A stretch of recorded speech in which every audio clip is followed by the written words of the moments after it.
Let's welcome to the show Congressman Scott Fitzgerald with House Judiciary. It's great to have you on, sir.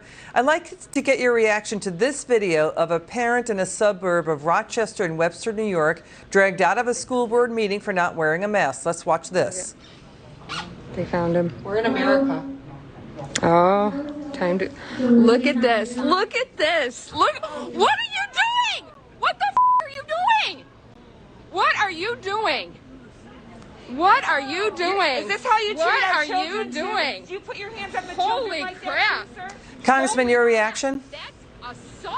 It's really sad, kind of the way that a lot of these school board meetings have just deteriorated, Liz, to, chaos.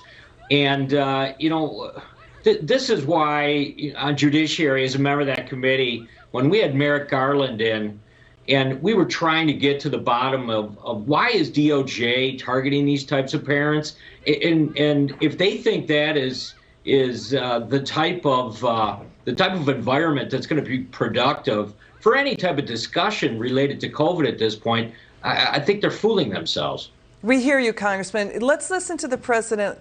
There's about to be an interview with Lester Holt of NBC released. He's basically undercutting the Democrat governors who are dropping mask mandates. Let's watch the president here. Watch this. I think there's only one governor drawing back immediately. Are you afraid, though, that some states and cities are moving too quickly to loosen indoor mask mandates?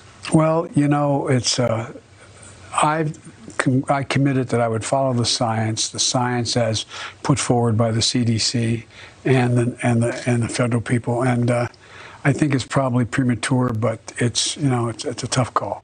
Okay, a dozen governors are dropping mask mandates. 11 of them are Democrats. About half are up for a re-election.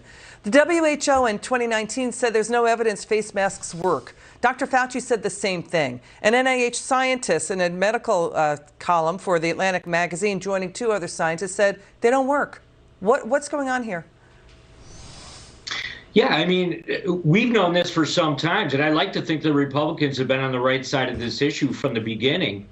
And that was that, the experts continuing to try and sell the science have undermined themselves along the way by simply launching kind of these discussions about what can we do next or what can we tighten up next to try and prove that we are the ones that are on the side of public health.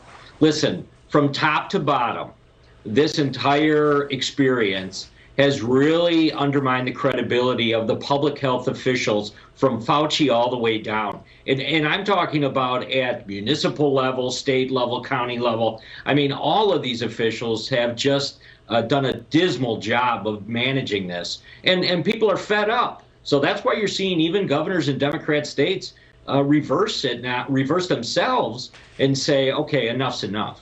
The National Bureau of Economic Research in 2020 put out a report saying this, quote, lockdowns, closures, travel restrictions, stay-at-home orders, mask mandates had no impact on prior pandemics. But we went down that road when all that evidence was out there. This kind of shutdown did not work in the 1918 flu pandemic. That's what NIH data shows. And government data has shown, and studies have shown. Why do we go down this road? Well, I think one of the scariest things I saw right from the beginning, even my home state of Wisconsin, was that the statutes hadn't been updated in 100 years. And for good reason, because no one thought that we would actually be going through this experience, apparently. So what you had was this antiquated list of tools that were available, certainly to lawmakers and to other public officials. All of that, and I think that all needs to be changed moving into the future here. I mean, we cannot go through this again and simply have public health officials ruling with an iron fist on things that certainly citizens have lost their rights over. Let's close it out with a soundbite from Jesse Waters. Watch this.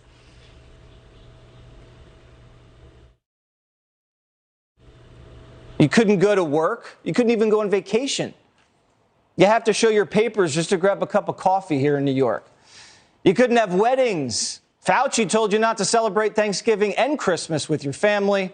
Your children can't see their classmates smile, and people got fired because of mandates.